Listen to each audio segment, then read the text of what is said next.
a este octavo encuentro en el que se abordará el módulo número 10 del programa. Los temas a tratar: derecho comercial, persona jurídica, sociedades, concursos y quiebras, títulos, valores, contratos bancarios. El mismo estará a cargo de la docente María Lorena Gagliardi, abogada, directora general de Administración de la Agencia Nacional de Administración de Bienes del Estado, de la Jefatura de Gabinete del Poder Ejecutivo de la Nación, desde agosto del 2012 a la fecha. Máster en Derecho Administrativo desde el año 2009, especialista en Derecho de la Regulación de Servicios Públicos desde el año 2004, máster en Auditoría Gubernamental del 2008, especialista en Judicatura, profesora adjunta en las cátedras de Derecho Comercial de la Universidad Católica de Santiago del Estero. Autora de numerosos artículos editados en publicaciones especializadas. Los dejo entonces en manos de la doctora Gagliardi. Bienvenida. Estar nuevamente aquí en esta pujante ciudad, en esta pujante provincia de Neuquén. Es la tercera vez que me encuentro en ocasión de juntarnos a pensar y a ver de qué se trata esta reforma del derecho privado que estamos viviendo en este momento. ¿Cómo les va?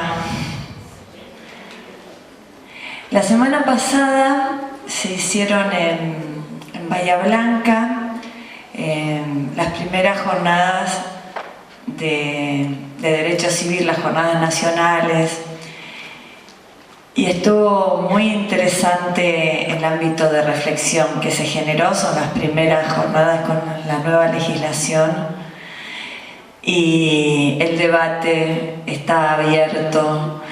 En los congresos asistíamos últimamente ya a discusiones añejas, no había mucho para decir nuevo. Bueno, ha reverdecido el ímpetu doctrinario.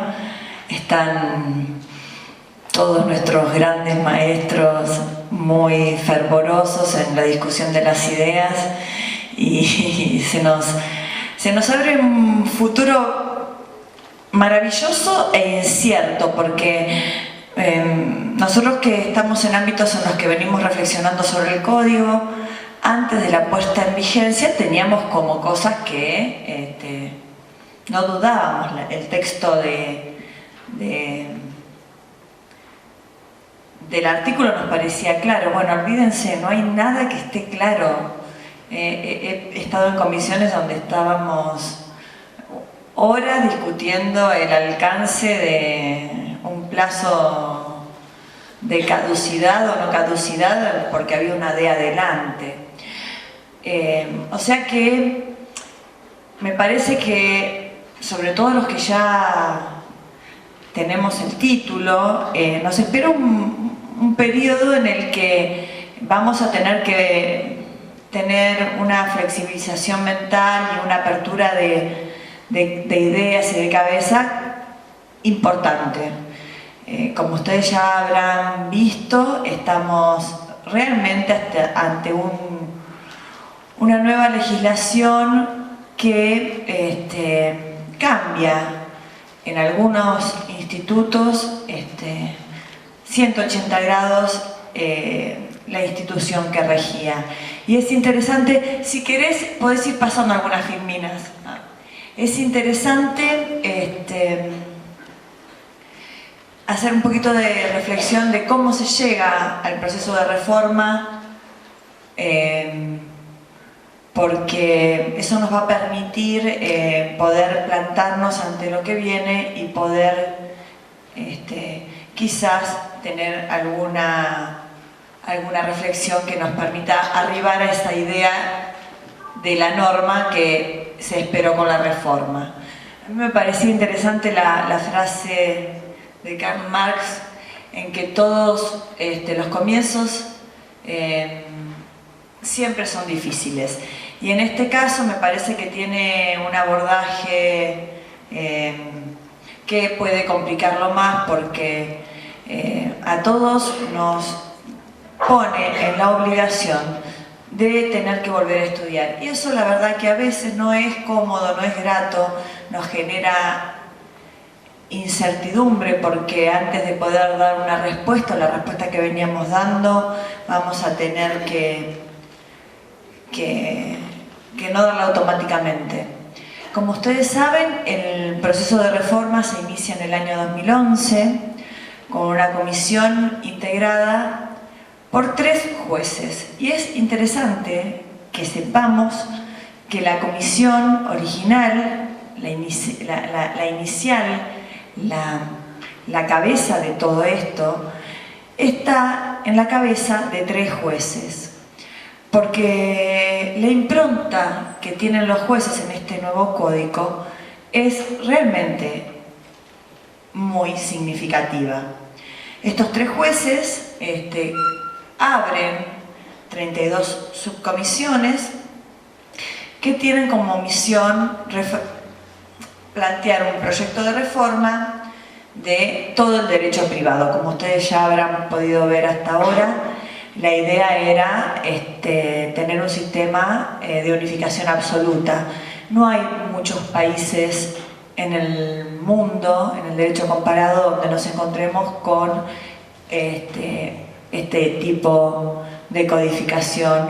Por lo general se reparten, pero acá se decidió tener un sistema de unificación absoluta. En nuestros derecho latinoamericano tenemos un sistema similar en Brasil, creo que China tiene un sistema similar al nuestro. Brasil está teniendo algún tipo de dificultad, de hecho se está pensando en una reforma para poder volver a separar algunas ramas del derecho.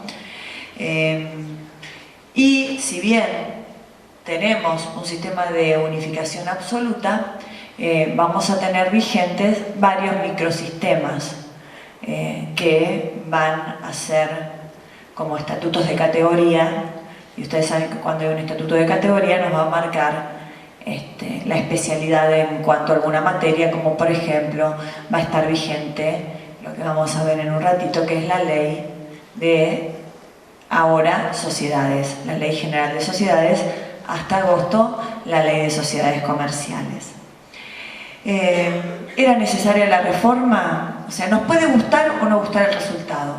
Podemos entender que, y me vienen a la mente algunas de las palabras o de las discusiones del Congreso de la semana pasada, no es coherente integralmente, se contradice, y sí, seguramente va a haber, y producto de cómo se gestó, porque las 32 subcomisiones fueron coordinadas por el doctor Federico de Lorenzo, que realmente hizo una tarea maravillosa tratando de asimilar y poder darle ese marco de coherencia a 32 subcomisiones que trataban 32 temáticas diferentes. Pero bueno, podemos coincidir en todos los problemas o en todas las falencias que le vamos a encontrar, pero también me parece que era necesario, y en eso también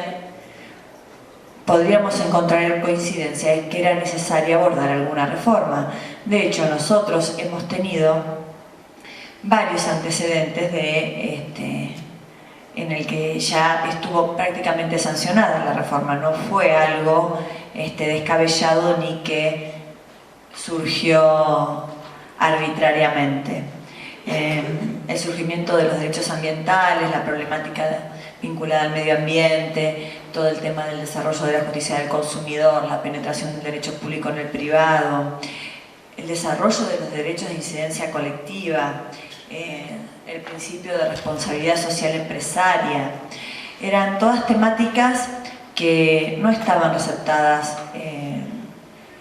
en el código, sí alguna en algún estatuto de categoría. De hecho, por ejemplo, el tema del consumidor y la ley vigente también se ensambla con el nuevo código.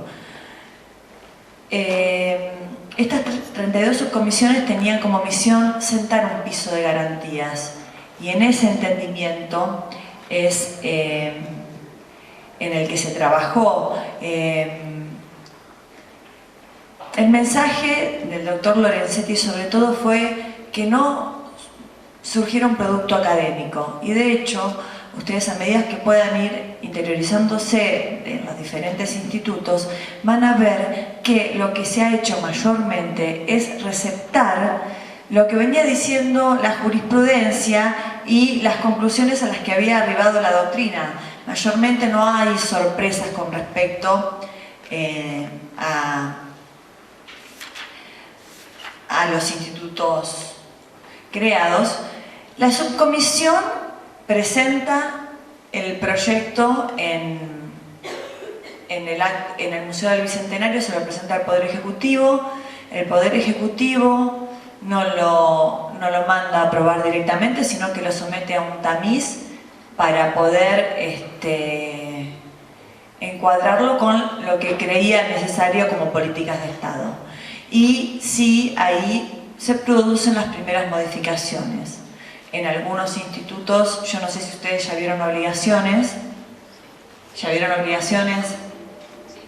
Bueno, ustedes vieron el tema de las obligaciones de dar moneda extranjera. Esa contradicción que se encuentra entre los dos artículos es producto de una introducción, de una modificación del trabajo del Ministerio de Justicia. Luego pasa al Poder Legislativo y finalmente tenemos el nuevo código, que también iba a empezar a entrar en vigencia el año que viene. Se produce el adelantamiento de la puesta en vigencia. Lo que busca este código, a decir de las palabras del doctor Lorenzetti, es que las cláusulas, todas las cláusulas, tengan una adaptación diacrónica y sincrónica. ¿Qué quiere decir esto? Que nos permitan adaptarlas al tiempo y al espacio, que no queden añejas, que sea un código que pueda regular de aquí a 100 años, pero de una manera con el vigor que tiene hoy, que no quede desactualizado rápidamente. Entonces vamos a encontrar un montón de cláusulas abiertas. Para poder darle significado a todo el código, nosotros encontramos un título preliminar, que es necesario verlo cada vez que tratemos de analizar cada instituto en particular. Son 18 artículos lo de este título preliminar, y es el que le infunde todos los valores y la mirada que vamos a tener que darle al resto del articulado. Está dividido en 4 capítulos. Tenemos uno que se refiere al derecho y a las fuentes del derecho, a cómo se aplica a la interpretación y al deber de resolver. El capítulo segundo es sobre la ley, que también en esto no cambia mucho, es significativo, y ahora vamos a hablar un poquito del artículo 1 y cómo cambia, pero después los intervalos del derecho, la eficiencia temporal, el principio de inexcusabilidad es prácticamente el mismo. El capítulo tercero es sobre el ejercicio de los derechos, y acá sí encontramos grandes cambios, con la redimensión del principio de la buena fe, del abuso del derecho, ya introduciendo el tema de la posición dominante, del orden público, del fraude de la ley, y la primer vedette o estrella de este nuevo código, que es la distinción entre los derechos individuales y los derechos de incidencia colectiva. La comisión había querido introducir también los derechos homogéneos, o sea, las acciones de clase. Eso fue retirado en el análisis del Ministerio de Justicia. Y el capítulo cuarto trata sobre los derechos y los bienes, la noción de quién es el titular individual de los derechos y la distinción entre los bienes y las cosas. Como ustedes saben, el artículo 1 dice los casos que este código trata. Y es interesante porque los casos, estamos hablando entonces de un código de casos y no de un código que se dedique a analizar dogmática.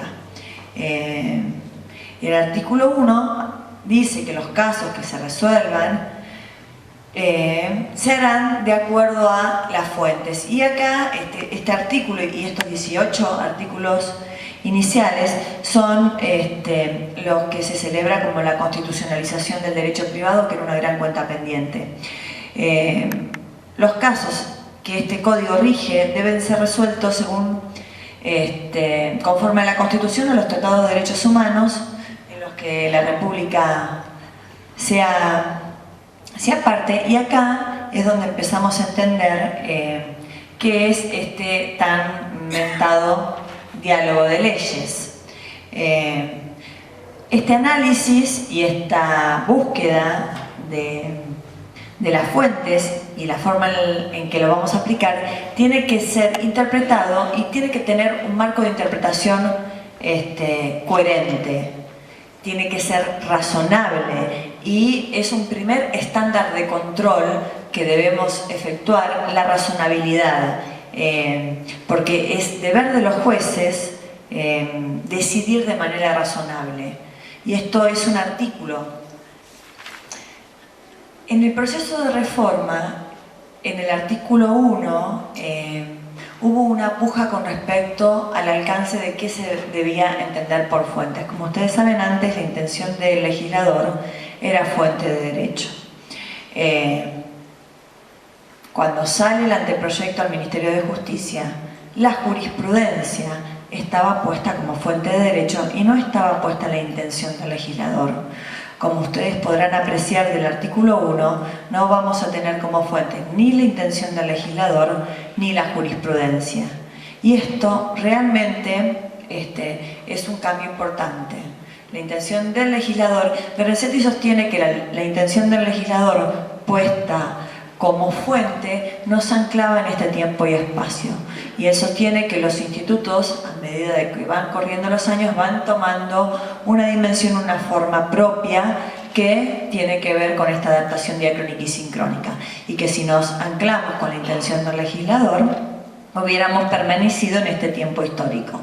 Pero por otro lado sí pensaba que era necesaria la jurisprudencia tenida como fuente, y la verdad que bien no está incorporada, es un código en el que se va a terminar de escribir con la mirada de los jueces.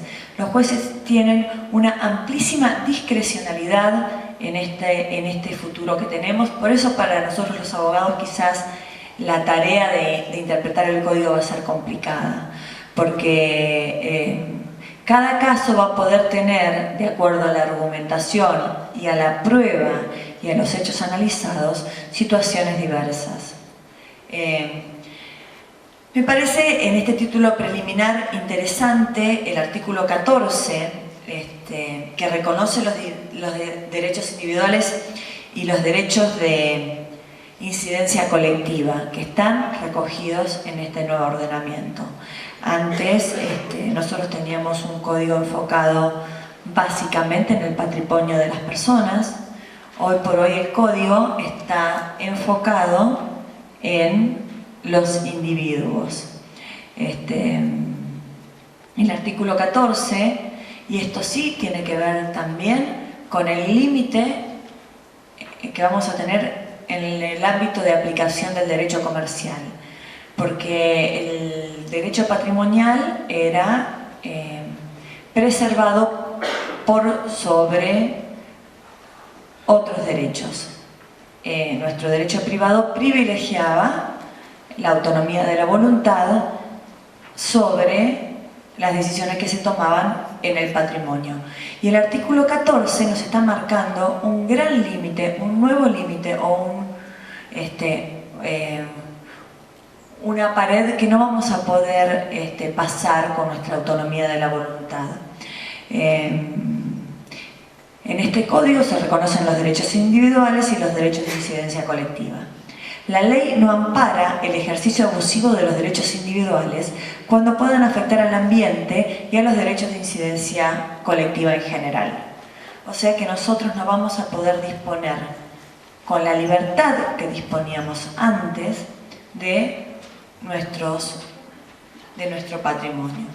¿Cuáles van a ser los límites de este alcance? No lo podemos saber hoy. Pero, por ejemplo, el año pasado, unos grandes incendios que se produjeron aquí cerca, en toda la parte de Cholila, sobre tierras que teóricamente eran de particulares. Bueno, y que ahí ya estamos viendo de qué se trata, cuál es la amplitud de este artículo 14. Hay tierras protegidas, ámbitos que seguramente van a tener que ver mucho con la problemática del medio ambiente, que no van a poder ser disponibles. Entonces nosotros, como propietarios de determinada tierra o de determinado ambiente, no vamos a poder disponer de ellos, y ahora ya todo esto con un anclaje en nuestro derecho, en nuestro código. Bueno, me parece importante habernos detenido un poquito en este título preliminar. Este artículo 14 debe ser ensamblado también con el artículo 241, que también regula la titularidad de los bienes en relación a las personas en los bienes de incidencia colectiva, que lo vamos a ver un poquito más adelante. Ahora entrando en la charla que hoy venimos a dar con respecto a, si querés ya pasar a la Filmina 37, para empezar a hablar un poco del tema de la modificación específica en el derecho comercial, y antes de entrar a hablar de sociedades, vamos a hablar un poco de persona jurídica, pero también es importante el libro primero, parte general, en el título 1, se regula a la persona humana. Esta regulación no estaba prevista en la anterior regulación, solamente hablábamos de la regulación patrimonial. Y este es un código que va a hablar del paciente, del usuario. Ustedes ya habrán visto toda la nueva regulación de los derechos personalísimos que están introducidos en este primer capítulo con respecto a la persona humana. Se produce una interesante nueva regulación en el ámbito de lo que es la persona jurídica. Se ha regulado no tan exhaustivamente como se pretendía el tema de la responsabilidad de los administradores de la misma, pero bueno, el artículo 141, en el artículo 141, que es la Filmina 39 me parece, tenemos la definición de persona jurídica. Son personas jurídicas todos los entes a los cuales el ordenamiento jurídico les confiere aptitud para adquirir derechos y contraer obligaciones para el cumplimiento de su objeto y los fines de su creación. Hay una sutil diferencia con el artículo anterior, con el antiguo régimen, que es que en el antiguo régimen nosotros teníamos a las personas de existencia ideal. Bueno, finalmente las personas de existencia ideal ya han sido eliminadas, porque en definitiva era una ficción, esa distinción que no se usaba en la práctica, que no tenía sentido mantenerla. Entonces, en este nuevo código tenemos como personas jurídicas, como personas no humanas, a las personas jurídicas, que engloban entonces a lo que antes también eran a las personas de existencia ideal. El artículo 141 nos dice que es para el cumplimiento de su objeto y los fines de su creación. Y esto es un límite, un claro límite que encontramos en la persona jurídica y tiene relación con el objeto de la creación y con los fines para los cuales se constituyó. Si se crea una persona jurídica para prestar servicios de reparación de computadoras y luego me dedico a cortar el césped de un barrio privado, esto no va a pasar el tamiz judicial seguramente. ¿Cuándo empieza a existir la persona jurídica? Desde el momento de su constitución. La regla es que no se necesita autorización legal para funcionar, pero hay determinados casos en los que la ley sí nos determina esta necesaria autorización legal, lo vamos a ver más adelante. El artículo 142 establece que el comienzo de la existencia de la persona jurídica privada es desde su constitución. No necesita autorización legal para funcionar, excepto disposición legal en contrario, y en los casos en que se requiere autorización estatal, la persona jurídica no puede funcionar antes de obtenerla.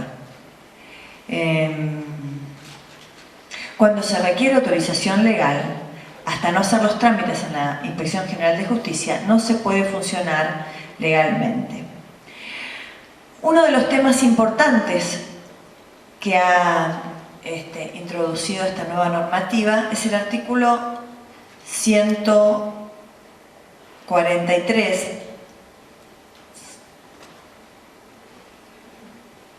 Filmina 46, que es el tema de la personalidad diferenciada y de la inoponibilidad de la persona jurídica. Más adelante vamos a verlo, pero nosotros teníamos regulada en la Ley de Sociedades, para la Ley de Sociedades, que es un estatuto de categoría, el tema de la inoponibilidad. Bueno, este instituto ha sido traspolado al Código y en el artículo 143 tenemos que la persona jurídica tiene personalidad distinta de la de sus miembros. Los miembros no responden por las obligaciones de la persona jurídica, excepto en los casos que expresamente se prevé en este título y lo disponga la ley especial. Y el artículo 144 dice sobre la inoponibilidad de la persona jurídica: la actuación que esté destinada a la consecución de fines ajenos a la persona jurídica constituya un recurso para violar la ley, el orden público o la buena fe, o para frustrar derechos de cualquier persona, se imputa a quienes, a título de socios, asociados, miembros o controlantes directos o indirectos, la hicieron posible, quienes responderán solidaria e ilimitadamente por los perjuicios causados. Lo dispuesto se aplica sin afectar los derechos de los terceros de buena fe y sin perjuicio de la responsabilidad personal que puedan ser pasibles los participantes en el hecho por los perjuicios causados. Como advertimos, quedan a salvo los derechos de los terceros de buena fe, y esta personalidad jurídica diferenciada no es otra cosa que la recepción de los términos del fallo Swift de la Corte del año 73, donde por primera vez se estableció la teoría de descorrer el velo societario para poder ver qué había detrás de una persona jurídica, cuando se suponía que esta persona jurídica estaba cometiendo fraude o perjuicio a sus acreedores. Este nuevo código lo ha receptado y como primer punto dice que la persona jurídica tiene una personalidad distinta a la de sus miembros y se relaciona esto con el fin objeto para el cual las personas jurídicas han sido constituidas. Se mantienen las responsabilidades personales que puedan ser pasibles los participantes en los hechos por los perjuicios causados.